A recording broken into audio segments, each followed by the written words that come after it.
Kami mau mengikut Tuhan, kami mau mengiring Tuhan seumur hidup kami ya Tuhan. Tidak ada alasan untuk kami mundur daripadamu, untuk kami meninggalkan Engkau. Karena Engkau Allah yang begitu amat sangat baik buat hidup kami ya Tuhan. Kami tahu bahwa sekalipun kami tidak bisa melihat Engkau, Engkau ada dalam hidup kami. Dan kami sangat bersyukur Tuhan kami boleh punya Yesus dalam hidup kami. Terima kasih Tuhan, pegang erat selalu setiap kami Tuhan. Jangan ada seorang pun yang melepaskan diri, keluar dari rencana Tuhan, keluar dari hadirat Tuhan. Biar kami selalu tinggal seperti Maria, duduk diam di kaki Tuhan. Karena itu adalah bagian yang terbaik yang kami bisa berikan buat Tuhan. Terima kasih Tuhan, urapi setiap kami, urapi juga hamba, sembunyikan hamba di balik salib-Mu, biar nama Tuhan yang dipermuliakan. Di dalam nama Tuhan Yesus Kristus, Anda yang antusias, sama-sama dengan saya katakan, amin. Kasih kemuliaan yang paling meriah buat Allah kita, haleluya. Silakan duduk Bapak Ibu Saudara ya, shalom. Shalom, haleluya. Anda bersuka cita Bapak Ibu Saudara, amin ya. Haleluya ya.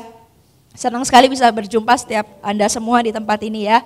Lama kita tidak jumpa ya. Saya senang ada di tengah-tengah orang-orang yang luar biasa. Saya dengar ada banyak kesaksian Anda semakin mengasihi Tuhan, diubahkan Tuhan. Itu sebuah kesukaan yang tersendiri ketika boleh menjadi hamba Tuhan, itu kesukaannya gitu ya. Ketika melihat orang lain, ketika melihat orang yang Tuhan percayakan di dalam penggembalaannya, itu bisa berubah, bertumbuh dan berbuah. Itu sukacita yang tidak bisa digantikan dengan apa-apa ya. Saya senang sekali.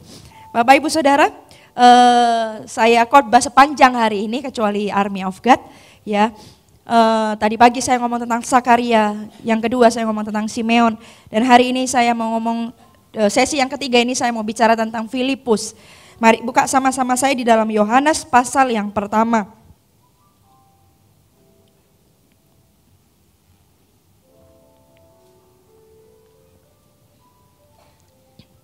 Yohanes pasal yang pertama ayat yang ke-43. Sudah ketemu Bapak Ibu Saudara? Yang sudah ketemu katakan puji Tuhan. Ya, saya akan baca. Yohanes pasal yang pertama ayat yang ke-43 ya. Jangan dimulai dari ayat yang ke-43, dimulai dari ini aja ya. Dimulai dari ayat yang ke-35. Pada keesokan harinya Yohanes berdiri di situ pula dengan 2 orang muridnya. Dan ketika ia melihat Yesus lewat, ia berkata, "Lihatlah anak domba Allah." Kedua murid itu mendengar apa yang dikatakannya itu, lalu mereka pergi mengikut Yesus. Tetapi Yesus menoleh ke belakang, ia melihat bahwa mereka mengikuti dia, lalu berkata kepada mereka, "Apakah yang kamu cari?" Kata mereka kepadanya, "Rabi," artinya guru, "di manakah engkau tinggal?" Ia berkata kepada mereka, "Marilah dan kamu akan melihatnya."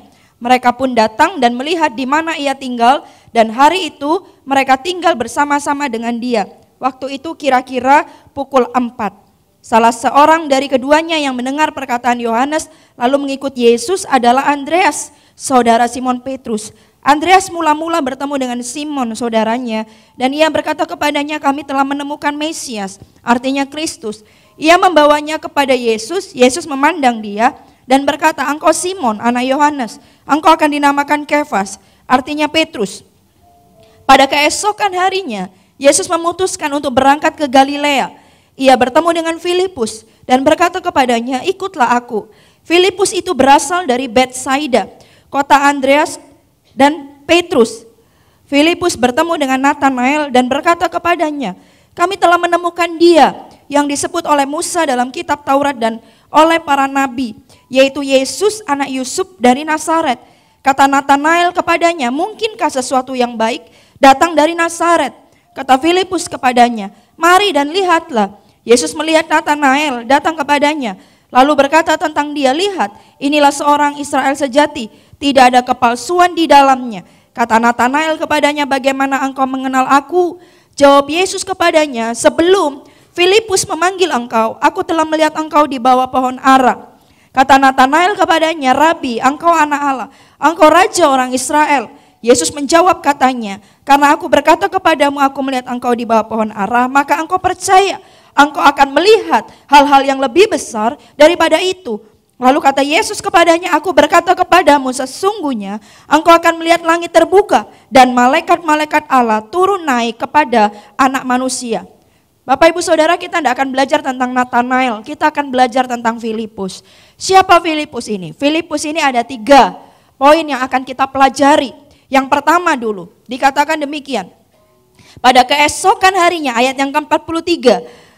Pada keesokan harinya, Yesus memutuskan untuk berangkat ke Galilea. Ia bertemu dengan Filipus dan berkata kepadanya, ikutlah aku. Filipus, siapa Filipus itu? Coba kita lihat, enggak usah dibuka Bapak Ibu Saudara ya, saya aja yang buka. Di dalam Yohanes pasal yang ke-6 ayat yang ke-7.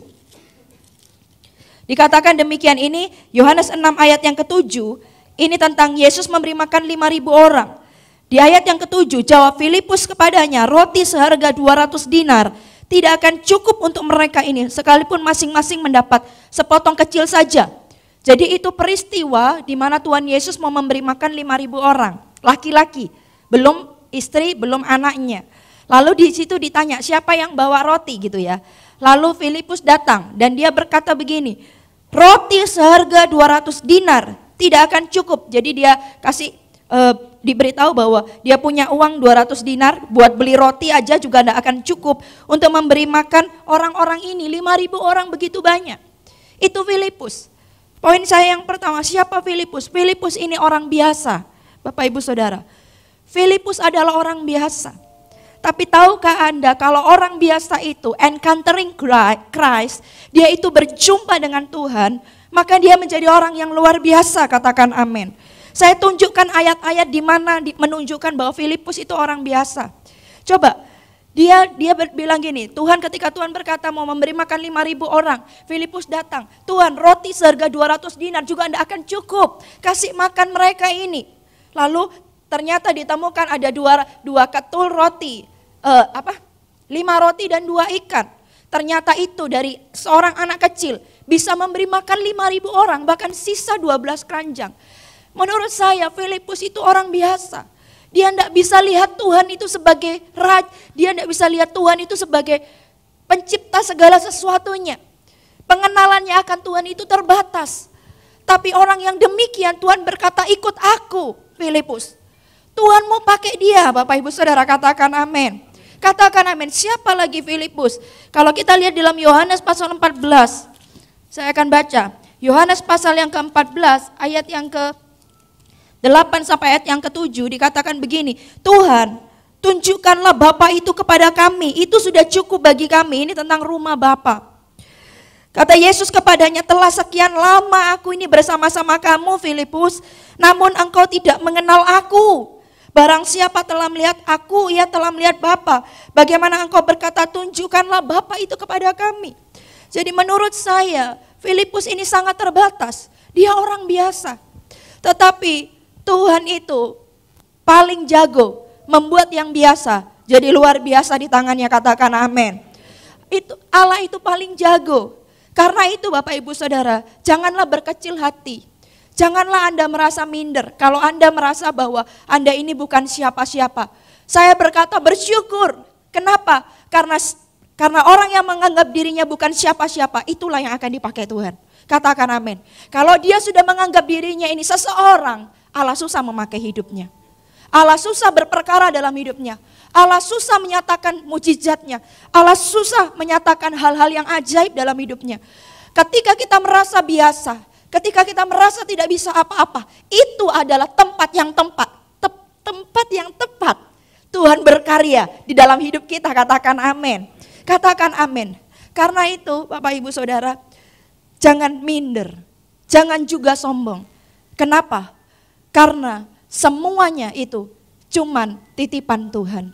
Tuhan yang memilih kita, bukan karena perbuatan baik kita. Apa sih yang dipunyai Filipus? Dia orang yang tidak bisa melihat Tuhan secara supranatural. Dia orang yang tidak mungkin gagal mengenal Tuhan. Orang yang kayak begitu pun, karena beroleh kasih karunia, dia itu dipakai oleh Tuhan. Katakan amin. Jadi kita tidak boleh minder, kita tidak boleh rendah diri, kita juga tidak boleh sombong. Karena semua itu cuman anugerah dari Tuhan. Katakan amin. Bagian kita adalah encountering Christ. Itu bagian kita. Tahun ini adalah encountering Christ in everything. Dan ini bukan cuma sekedar slogan. Saya berdoa setiap Anda pun mengalami itu dalam hidup Anda. Dalam semua aspek hidupmu, katakan amin. Dalam pekerjaan, dalam pelayanan, dalam rumah tangga, dalam anak-anak Anda, dalam bisnis Anda, studi Anda, kalian semua, Anda semua mengalami yang namanya encountering Christ. Dan kalau encountering Christ itu ajaib, Bapak Ibu Saudara, katakan amin. Yang biasa bisa dibuat jadi luar biasa di tangan Tuhan, katakan amin. Filipus orang biasa, Filipus orang biasa. Karena itu biar malah kita ini harus terus menjadi orang tanda kutip biasa di hadapan Tuhan. Betul enggak? Karena orang yang demikian itu akan dipakai Tuhan luar biasa. Petrus orang biasa. Kok bisa ya Tuhan itu pakai Petrus? Kok bisa ya Tuhan bilang gini, Petrus tinggalkan jalamu, mulai hari ini engkau menjadi penjala manusia. Kok bisa? Apa yang dipunyai Petrus? Apa? Menurut saya, karena Petrus itu orangnya rendah hati. Dia orang yang biasa. Dia bukan orang yang sombong. Apa buktinya? Buktinya, Petrus itu kan nelayan. Petrus itu penjala ikan. Dia itu ahli untuk urusan ikan-ikan, itu ahli. Dia ahli untuk urusan kapan dia harus pergi melaut, kapan dia harus pulang. Mungkin ketika lihat angin dia sudah tahu, oh ini musim ini susah ikan, atau kalau anginnya begini ini yang banyak di laut itu ikan yang ini. Dia tuh paling jago. Tapi ketika Yesus datang, lalu dia berkata kepada Petrus, Petrus, bertolaklah ke tempat yang dalam. Tebarkan jalamu, kamu akan dapat ikan, kata Tuhan. Lalu Petrus bilang, seharian aku cari ikan tapi aku tidak dapat. Tapi karena engkau yang menyuruhnya, aku akan pergi juga. Lah ini Bapak Ibu Saudara, ini penjala ikan diajari sama tukang kayu. Yesus itu anaknya tukang kayu, betul enggak? Halo? Iya, papanya itu siapa? Yusuf. Dan Yusuf itu tukang kayu. Bagaimana caranya seorang tukang kayu mau ajarin seorang nelayan? Bagaimana caranya? Petrus bilang gini, seharian aku sudah menjala ikan Tuhan, aku tidak dapat apa-apa. Tapi karena engkau yang menyuruhnya, ini loh kuncinya. Ini loh kuncinya. Biar kita terus menjadi tanda kutip biasa sampai seumur hidup kita. Supaya dia yang luar biasa terus memakai hidup kita. Sehingga yang biasa ini jadi seperti dia luar biasa. Katakan amin. Seorang dia yang paling tahu dunia kelautan segala macam perikanan. Disuruh sama seorang tukang kayu. Tapi Petrus tidak berbantah. Dia berkata, ya karena engkau yang menyuruhnya, aku pergi juga. Orang yang kayak gitu loh Bapak Ibu Saudara. Orang yang kayak gitu, yang biasa, yang rendah hati. Itu akan dipakai Tuhan secara luar biasa. Ku bawa hatiku, penyembahanku, ku semakin berkurang, Yesus makin bertambah. Ku bawa hatiku, penyembahanku, ku semakin berkurang, Yesus makin bertambah. Siapa yang bisa buat kayak gitu? Kalau enggak, kita setiap hari berjumpa dengan dia. Amin. Siapa yang bisa buat hati kita terus jadi orang yang rendah hati, yang selalu menganggap bahwa kita orang yang biasa? Kalau tidak, kita setiap hari berjumpa dengan Tuhan, dia yang akan membuat kita selalu ingat bahwa segala sesuatu yang terjadi dalam hidup kita, semua karena anugerahnya. Katakan amin. Anda setuju dengan saya? Bisa kasih kemuliaan buat Allah kita? Yang pertama, Filipus itu adalah orang biasa. Yang kedua, siapa Filipus? Dikatakan demikian, kita kembali lagi di dalam Yohanes pasal yang pertama. Ayat yang ke-44. Filipus itu berasal dari Betsaida, kota Andreas dan Petrus. Di ayat yang ke-43 dibaca lagi. Pada keesokan harinya Yesus memutuskan untuk berangkat ke Galilea. Ia bertemu dengan Filipus dan berkata kepadanya, ikut aku Filipus. Filipus itu berasal dari Betsaida, kota Andreas dan Petrus. Kenapa saya percaya tidak sebuah kebetulan Tuhan menunjukkan asalnya Filipus di ayat yang ke-44. Ketika Tuhan bertemu dengan Filipus ayat yang ke-43, Tuhan berkata, Filipus ikutlah aku. Dan Tuhan itu sedang berencana pergi ke Galilea. Di ayat yang ke-44 dikatakan bahwa Filipus itu berasal dari mana Bapak Ibu Saudara? Betsaida. Poin yang kedua Bapak Ibu Saudara, Filipus itu adalah orang yang taat. Ketika dia dari Betsaida, Tuhan suruh, ayo ke Galilea. Dia ikut.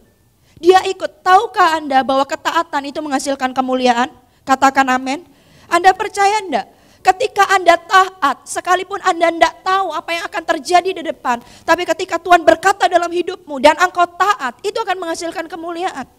Sama seperti Filipus, seandainya Filipus berkata, tidak Tuhan, aku tidak mau ke Galilea, aku mau tetap di sini, maka tidak akan terjadi apa-apa dalam hidup Filipus.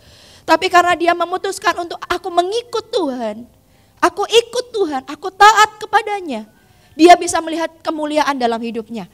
Katakan amin. Anda mau lihat kemuliaan Bapak Ibu Saudara? Taat.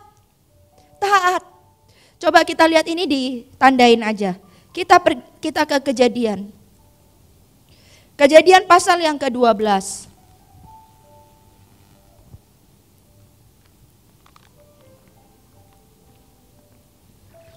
Sudah ketemu Bapak Ibu Saudara?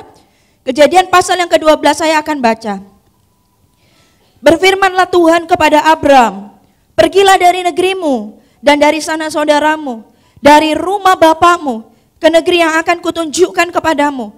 Aku akan membuat engkau menjadi bangsa yang besar dan memberkati engkau serta membuat namamu masyhur, dan engkau akan menjadi berkat. Aku akan memberkati orang-orang yang memberkati engkau dan mengutuk orang-orang yang mengutuk engkau, dan olehmu semua kaum di muka bumi akan mendapat berkat. Lalu pergilah Abram seperti yang difirmankan Tuhan kepadanya, dan Lot pun ikut bersama-sama dengan dia. Abram berumur 75 tahun. Ketika ia berangkat dari Haran, Abram membawa Sarai istrinya dan Lot anak saudaranya. Berarti Lot ini keponakannya, dan segala harta benda yang didapat mereka dan orang-orang yang diperoleh mereka di Haran. Mereka berangkat ke tanah Kanaan. Lalu sampai di situ, ya kita lompat Bapak Ibu Saudara. Ya, sebelum lompat, coba kita lihat lagi di ayat yang pertama dulu. Berfirman Tuhan kepada Abram, pergilah dari negerimu dan dari sana saudaramu. Perintah Tuhan jelas Bapak Ibu Saudara. Tuhan bilang apa? Pergi dari negeri ini. Abram, pergi dari negeri ini. Dan bukan cuma pergi dari negeri ini, pergi dari sana saudaramu. Tuhan sudah bilang, Tuhan sudah kasih perintahnya itu jelas. Disuruh pergi dari kotanya dan dari sana saudaranya. Tetapi Bapak Ibu Saudara, Abram tidak taat. Dia enggak taat. Kok bisa? Karena di ayat yang ke-4 dan 5 dikatakan, lalu pergilah Abram seperti yang difirmankan Tuhan kepadanya, dan Lot pun ikut bersama-sama dengan dia. Di ayat yang ke-5, Abram membawa Sarai istrinya dan Lot anak saudaranya. Kalau seandainya Lot itu bukan saudaranya, mungkin tidak ada masalah. Karena Tuhan jelas perintahnya, pergilah dari negeri yang sekarang kamu tinggali dan dari sana saudaramu. Kalau seandainya Lot bukan saudaranya, bagi Tuhan tidak masalah. Tetapi karena Lot itu adalah saudaranya, Lot itu adalah keponakannya, buat Tuhan itu masalah. Ketidaktaatan itu menimbulkan sebuah masalah-masalah yang seharusnya tidak perlu terjadi dalam hidup kita Bapak Ibu Saudara. Ketika kita enggak taat, harusnya itu tidak ada dalam planning Tuhan. Tetapi karena kita enggak taat, kita akan mengalami hal-hal yang seharusnya tidak menjadi bagian kita. Coba dilihat di ayat yang ketiga, pasal yang ke-13. Kejadian pasal yang ke-13. Maka pergilah Abram dari Mesir ke tanah Negeb dengan istrinya dan segala kepunyaannya. Dan Lot pun bersama-sama dengan dia, Lot masih ikut. Adapun Abram sangat kaya, banyak ternak, perak dan emasnya. Ia berjalan dari tempat persinggahan ke tempat persinggahan, dari tanah Negeb sampai dekat Betel, di mana kemahnya mula-mula berdiri antara Betel dan Ai. Ke tempat mesbah yang dibuatnya dahulu di sana, disitulah Abram memanggil nama Tuhan. Juga Lot yang ikut bersama-sama dengan Abram mempunyai domba dan lembu dan kemah. Tetapi negeri itu tidak cukup luas bagi mereka untuk diam bersama-sama, sebab harta milik mereka amat banyak sehingga mereka tidak tidak dapat diam bersama-sama. Karena itu terjadilah perkelahian antara para gembala Abram dan para gembala Lot. Waktu itu orang Kanaan dan orang Feris diam di negeri itu. Maka berkatalah Abram kepada Lot, janganlah kiranya ada perkelahian antara aku dan engkau, dan antara para gembalaku dan para gembalamu. Sebab kita ini kerabat. Bukankah seluruh negeri ini terbuka untuk engkau? Baiklah, pisahkanlah dirimu daripadaku. Jika engkau ke kiri, aku ke kanan. Jika engkau ke kanan, aku akan ke kiri. Maka Lot melayangkan pandangnya, dan dilihatnya lah bahwa seluruh lembah Yordan banyak airnya seperti taman Tuhan, seperti tanah Mesir sampai ke Soar. Hal itu terjadi sebelum Tuhan memusnahkan Sodom dan Gomora. Sebab itu Lot memilih baginya seluruh lembah Yordan itu, lalu berangkat ke sebelah timur dan mereka berpisah. Abram menetap di tanah Kanaan, tetapi Lot menetap di kota-kota lembah Yordan dan berkemah di dekat Sodom. Adapun orang Sodom sangat jahat dan berdosa kepada Tuhan. Ayat yang ke-14, coba kita lihat. Setelah Lot berpisah daripada Abram, berfirmanlah Tuhan kepadanya, pandanglah sekelilingmu dan lihatlah dari tempat engkau berdiri itu ke timur, ke barat, utara, selatan. Sebab seluruh negeri yang kau lihat itu akan kuberikan kepadamu dan kepada keturunanmu untuk selama-lamanya. Bapak ibu saudara, Tuhan jelas berkata pergi dari kotamu dan dari sana saudaramu. Selama masih ada Lot, dia tidak taat, Tuhan tidak bicara. Ketika dia tidak taat, terjadi hal-hal yang seharusnya tidak dalam skenario-nya Tuhan. Dia harus bertengkar dengan Lot, dia harus berpisah. Nah Bapak ibu saudara, ketidaktaatan itu menimbulkan kesalahan-kesalahan yang tidak perlu dalam hidup kita. Tapi ketaatan itu menimbulkan yang namanya kemuliaan. Katakan amin. Dan ketika kita taat, persis seperti yang Tuhan suruhkan dalam hidup kita, maka kita akan menuai setiap apa yang Dia katakan. Tuhan berkata, begitu Lot berpisah daripada Abraham, Tuhan berfirman dalam kehidupan Abram. Tuhan berfirman bahwa, lihat, pandanglah, sejauh matamu memandang, segitu aku akan berikan kepadamu. Bapak ibu saudara, di tahun 2016 ini taatlah kepada Tuhan. Dengarlah suaranya dan lakukan apa yang menjadi perintah-perintahnya. Jangan kau jamah yang namanya dosa. Bapak ibu saudara, Lot itu bicara tentang dosa. Lot itu tinggalnya di mana? Sodom dan Gomora. Sodom dan Gomora bicara apa? Dosa. Tinggalkan dosa, jangan pernah jamah dia. Jangan pernah jamah karena dosa itu membuat hidupmu tidak akan pernah bahagia Bapak ibu saudara. Dosa itu cuma bisanya mencuri, membunuh dan membinasakan. Tinggalkan itu semua. Tinggalkan. Kejarlah hidup benar. Khotbah saya pagi dan siang. Kita bukan cuma mengejar hidup baik sama Tuhan. Kejarlah hidup benar. Kita berubah level dari cuma baik, tapi kepada level yang lebih lagi, yaitu hidup benar di hadapan Tuhan. Mari Bapak Ibu Saudara, di tahun 2016 ini kita lebih taat lagi kepada Tuhan, katakan amin. Kita lebih lagi taat kepadanya. Kita lakukan seperti apa yang Dia mau. Jangan jamah dosa. Hiduplah takut akan Tuhan. Hiduplah benar, kejarlah itu. Bukan kejar untuk menjadi baik, tapi kejar untuk menjadi benar di hadapan Tuhan. Katakan amin. Katakan amin. Anda mau taat Bapak Ibu Saudara? Taat, ketaatan itu menghasilkan yang namanya kemuliaan. Ketaatan, Yesus taat sampai mati di atas kayu salib. Sampai hari ini, sudah 2000 tahun lebih yang lalu. Dan bahkan sampai selama-lamanya kita menikmati yang namanya ketaatan Tuhan Yesus. Sehingga kita boleh ada di sini. Kita bisa menikmati hadiratnya. Tidak ada lagi pemisah antara Tuhan dengan kita. Kita diperdamaikan sama Tuhan. Kita beroleh bagian keselamatan. Dan kita beroleh surga yang menjadi tempat di mana someday kita pasti akan ke sana. Katakan amin. Ketaatan menghasilkan kemuliaan. Bisa beritahu kanan kiri Anda, katakan ketaatan itu menghasilkan kemuliaan.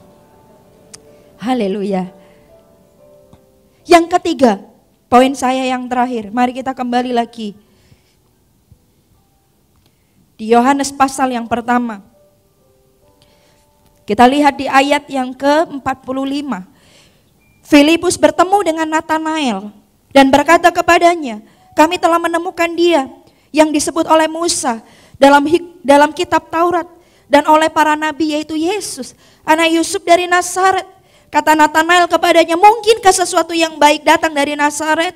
Kata Filipus kepadanya, mari dan lihatlah.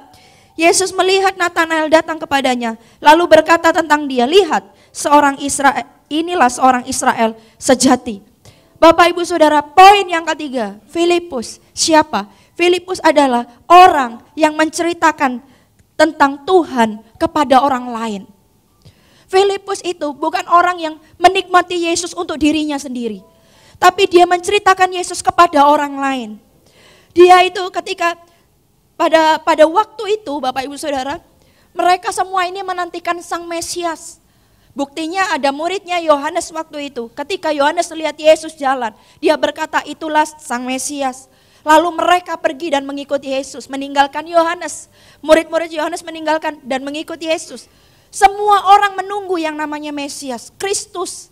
Mereka menunggu itu. Dan ketika Tuhan Yesus datang dan bertemu dengan Filipus, Tuhan berkata, "Hei Filipus, ikutlah aku." Filipus ini betapa sukacitanya, dia betapa girangnya. Karena selama ini dia itu menunggu Mesias, itu dia cuma menunggu. Dia mendengar mungkin para nabi-nabi berkata tentang kedatangan Mesias atau segala macam. Dan dia sedang menunggu itu kapan, bagaimana rupanya, siapakah dia, dia ini orang yang bagaimana. Filipus sangat pengen tahu itu.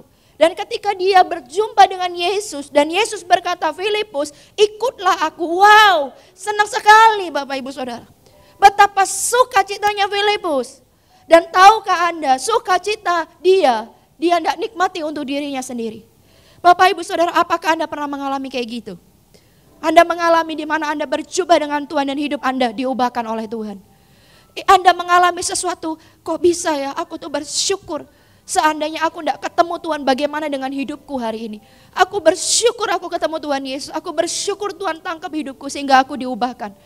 Dan tidak cukup sampai situ. Filipus tuh tidak cukup sampai situ. Dia pergi kepada Natanael. Natanael itu juga orang yang sama pada waktu itu menunggu Sang Mesias. Gimana ya rupanya? Dia sangat menunggu. Di manakah Mesias itu? Mungkinlah kayak gitu ya, pengen ketemu, pengen jumpa. Lalu Filipus datang kepada Natanael dan dia bilang, "Natanael, aku sudah menemukan dia. Kami telah menemukan dia yang disebut oleh Musa dalam kitab Taurat. Aku udah ketemu Mesias. Aku ketemu Yesus yang disebutkan oleh kitab Taurat dan para nabi. Yesus, anak Yusuf dari Nazaret." Waduh, Natanael tertarik. Sungguh kamu sudah pernah melihatnya? Iya. Dan bukan cuman berkata, aku melihat Yesus yang dilakukan oleh Filipus. Dia ajak Natanael, "Ayo Natanael, ikut aku. Tak tunjukin kamu Yesus itu. Tak tunjukin aku dulu." Bukan cuman katanya Musa, bukan katanya kitab Taurat, bukan katanya nabi. Aku melihatnya sendiri. Aku melihatnya sendiri dengan mata kepalaku. "Natanael, ayo ikut aku. Aku akan tunjukkan Yesus kepadamu." Lalu sungguh Bapak Ibu Saudara, dibawalah Natanael ini. Dan di ayat yang ke-47, Yesus melihat Natanael datang kepadanya. Lalu berkata, "Lihat, inilah seorang Israel sejati." Bapak Ibu Saudara, ketika Yesus melihat Natanael, Yesus sudah kenal Natanael. Dan Tuhan berkata bahwa di ayat yang ke-51, "Aku berkata kepadamu, sesungguhnya engkau akan melihat langit terbuka dan malaikat-malaikat Allah turun naik kepada anak manusia." Seandainya Filipus, dia orang yang egois, dia orang yang hanya memikirkan dirinya sendiri. Dia cuma menikmati Yesus untuk dirinya sendiri. Dia tidak beritahu kepada Natanael, maka tidak akan pernah terjadi apa-apa atas Natanael. Dia tidak akan mengalami yang namanya Tuhan Yesus berkata kepadanya, "Hei Natanael, kamu akan melihat malaikat naik turun." Natanael tidak akan pernah mengalami dirinya dipakai oleh Tuhan, melihat perkara-perkara surga yang tidak bisa dilihat oleh mata manusia biasa. Kalau tidak ada Filipus yang ajak Natanael, bukan cuma ngomong tentang kabar baik, tetapi dia mengajaknya. Dia mengajaknya. Bapak Ibu Saudara, tahun 2016 kita akan semakin giat melakukan pekerjaan-pekerjaan Tuhan. Katakan amin. Mungkin kalau kita lihat ekonomi hari ini tidak menentu, krisis, mungkin Anda sedang mengalami yang namanya pergumulan secara ekonomi atau segala macamnya. Mari, biar kita menjadi orang yang tidak egois. Kita menjadi orang yang melihat perkara Tuhan lebih daripada segala perkara yang ada di muka bumi ini. Katakan amin. Bapak Ibu Saudara, carilah dahulu kerajaan surga dan kebenarannya. Semuanya akan ditambahkan kepadamu. Di tahun 2016 ini, orang bilang tahun lebih sulit lagi dibanding tahun 2015. Firman Tuhan memang katakan demikian. Tetapi di tahun yang semakin sulit ini, kita semakin mengasihi Tuhan dan semakin melakukan pekerjaan-pekerjaannya. Katakan amin. Bisa kasih kemuliaan yang paling meriah buat Allah kita. Karena tahukah Anda bahwa segala sesuatu yang terutama itu adalah yang namanya keselamatan. Bukan uang Bapak Ibu Saudara. Uang tidak bisa membeli yang namanya keselamatan. Keselamatan itu adalah segala-galanya.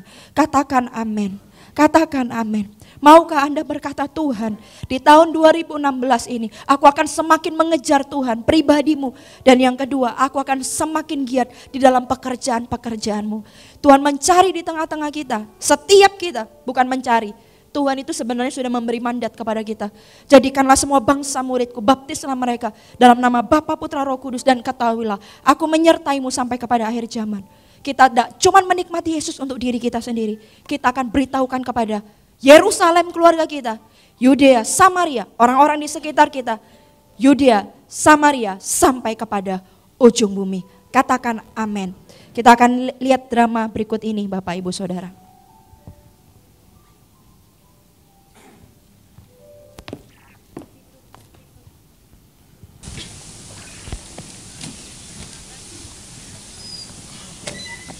Tahun lalu, tak berubah hingga mereka bekerja dan memiliki kehidupan masing-masing.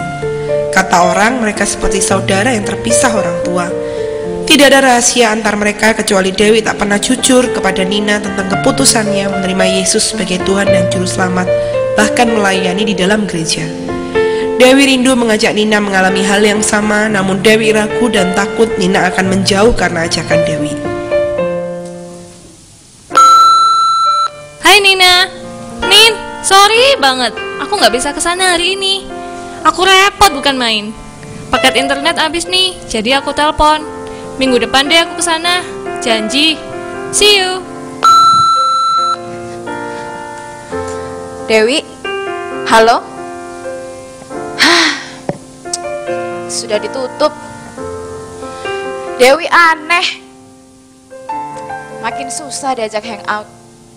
Banyak alasan. Katanya sahabat. Giliran aku ulang tahun, malah dia sok sibuk.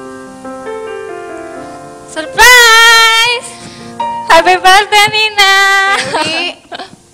Duh, yang marah nih. Duh, kamu ini ya, udah tua masih aja suka ngerjain orang. Ih, siapa yang tua? Kamu aja deh kayaknya. Katanya sibuk. Katanya repot. Ya kan bercanda Nin. Sensitif amat sih. Kamu kan emang gitu, Wi, sekarang. Sibuk mulu kerjaannya. Sibuk apa? Ya, sibuk. Yang kemana tuh? Gereja. Ih, ibadah-ibadah apalah itu? Tuh kan, mulai. Bawelnya dari SD, SMP, SMA, sampai udah kerja gini, masih aja cerewet. Gimana nggak cerewet? Cuma kamu sahabat aku, Wi. Tapi sok sibuk sekarang. Sok sibuk gimana sih, Nin? Ya saking sibuknya, kamu sekarang nggak bisa diajak hangout. Dulu kamu ngajarin, sekarang nggak bisa diajakin. Ya, Nin, namanya juga banyak urusan. Kan kamu tahu aku pulang kerjanya sore. Terus kalau hari Senin kan hari Mama Sedunia, ke gereja, dan hari... Nah, gereja. Kamu ngapain sih di gereja? Hayo, kamu ngapain? Wi, jangan bilang kamu sekarang udah tobat ya. Nin, aku cuma bosan hidup begini-begini aja. Wi, inget ya, kita ini masih muda. Jalan hidup kita masih panjang. Kalau kita tobat sekarang, duh, rugi kita, Wi, rugi. Udahlah Nin, aku nggak mau di hari ultahmu kita malah bicarain ini. Yang penting kan aku ada di sini sekarang dan selamanya kamu tetap sahabat aku, Nina. Dewi, kamu sadar nggak? Kamu itu berubah sekarang. Sejak itu loh, kamu ikut perkumpulan Sharon, apalah. Itu loh, yang Pak Philip itu loh. Jangan berubah dong, Wi. Cuma kamu sahabatku. Please, jangan tinggalin aku, Dewi. Aku nggak akan tinggalin kamu, Nina. Malah sebenarnya aku mau... Kamu apa? Udah dulu ya, Nin. Aku harus balik sekarang, mau barusan titip makanan ke aku. Dewi, biasa deh. Dewi, apa sih, Wi? Aku mau tahu, cerita dong. Nanti deh aku cerita. Aku udah ditungguin nih. Nanti kita teleponan deh kayak biasanya. Oke. Happy birthday ya. Makan-makannya kapan? Soal makan-makan aja semangat. Iya dong. Bye Nina. Bye. Salam buat Tante Eri ya. Oke.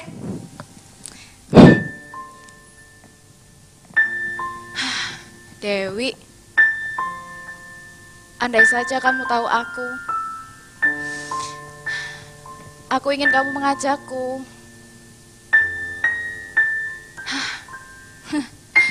Apa iya hidup cuma begini?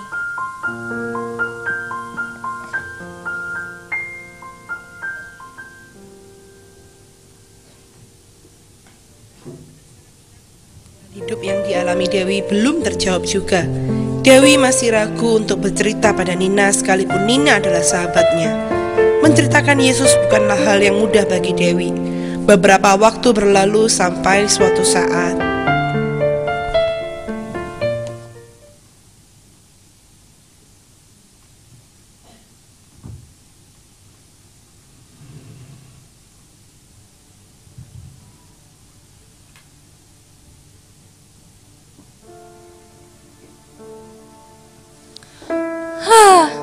Memang menjalankan firman Tuhan nggak segampang yang dikhotbahkan. Aku mau cerita sama Nina, tapi kalau aku ditolak gimana Tuhan? Kalau Nina jadi aneh karena ajakanku gimana? Telepon? Enggak. Ajak? Enggak. Aduh, gimana dong Tuhan? Aku kan malu kalau ditolak nantinya.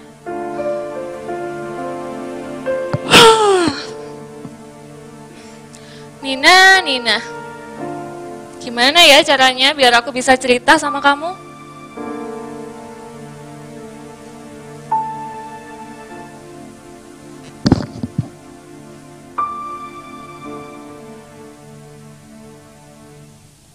Dewi yang tertidur merasa terbangun oleh suara gaduh yang membuatnya bangun. Ia pun kaget karena melihat sebuah surat ada di genggaman tangannya.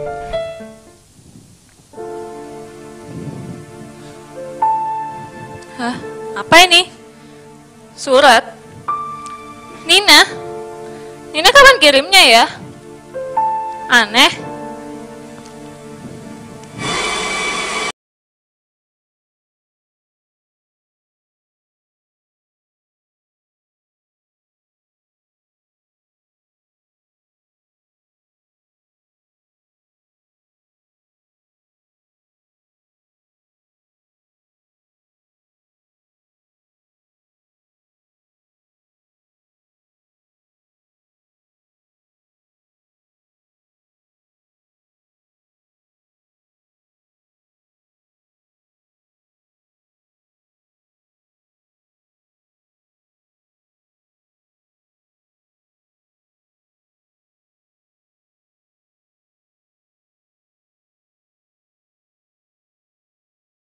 Aku sekarang di mana?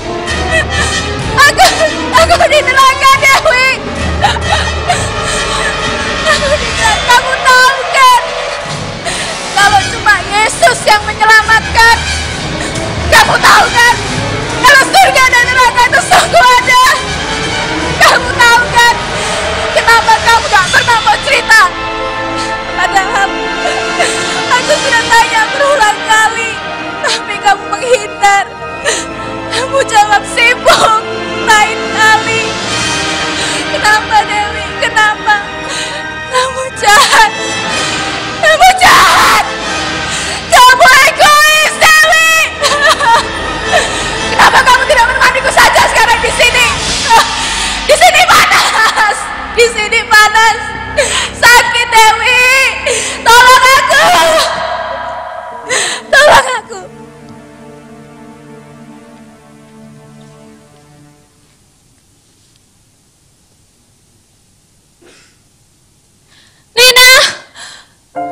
Nina, aku harus cerita sama kamu. Besok aku pasti ke rumahmu. Aku mau cerita semuanya. Aku gak mau kamu masuk neraka, Nina. Gak mau.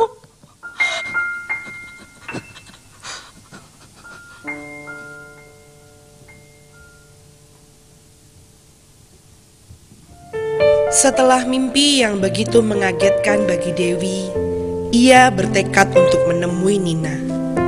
Lalu keesokan harinya, Dewi menuju rumah Nina dan bersiap menceritakan tentang Yesus yang telah menyelamatkan dan mengubah hidupnya. Ia ingin mengajak Nina untuk ke gereja, tetapi yang ia temui justru Reta, adik Nina.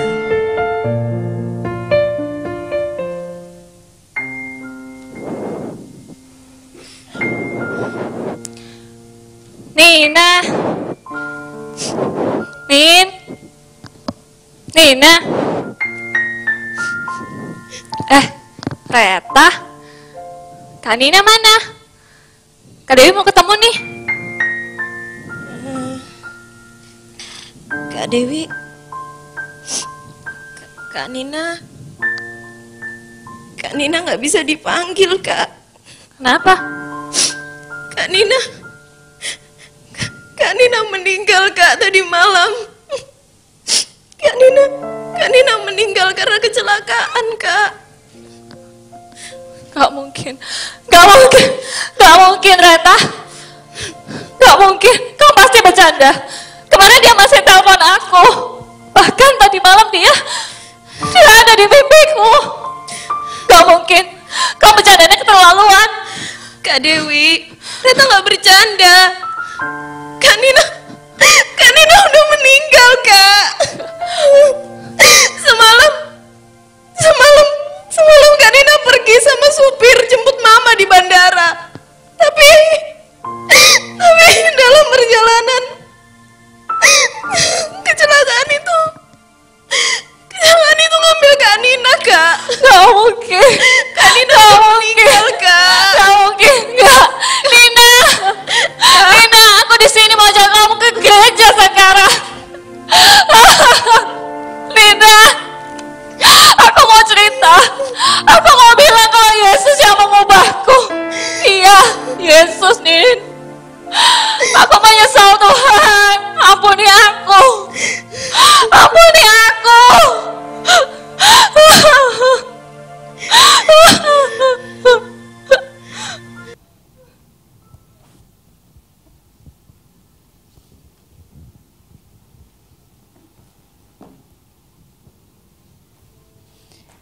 Bapak Ibu Saudara, pernahkah kita tanya kepada Tuhan, kenapa kita ini ditempatkan di dalam keluarga kita hari ini? Kenapa mungkin kita punya mertua yang demikian, atau kita punya menantu yang demikian, atau kita punya anak mungkin yang hari ini mungkin berani dengan kita atau sebagai orang tua segala macam. Kenapa? Pernah enggak kita tanya demikian? Karena sesungguhnya jawabannya cuma satu, karena melalui hidupmu mereka semua itu mengenal Yesus sebagai Tuhan dan Juru Selamat. Pernah enggak bertanya, kenapa Tuhan aku bekerja di perusahaan ini? Kenapa Tuhan aku mempunyai pegawai ini? Atau aku mempunyai bos yang ini? Atau aku mempunyai anak buah ini? Aku mempunyai guru? Aku mempunyai murid yang demikian? Karena satu jawabannya, Tuhan mau pakai hidupmu. Karena melalui hidupmu nama Yesus dipermuliakan. Katakan amin. Mari saya undang semua bangkit berdiri. Haleluya Tuhan. Koramaya syana mana.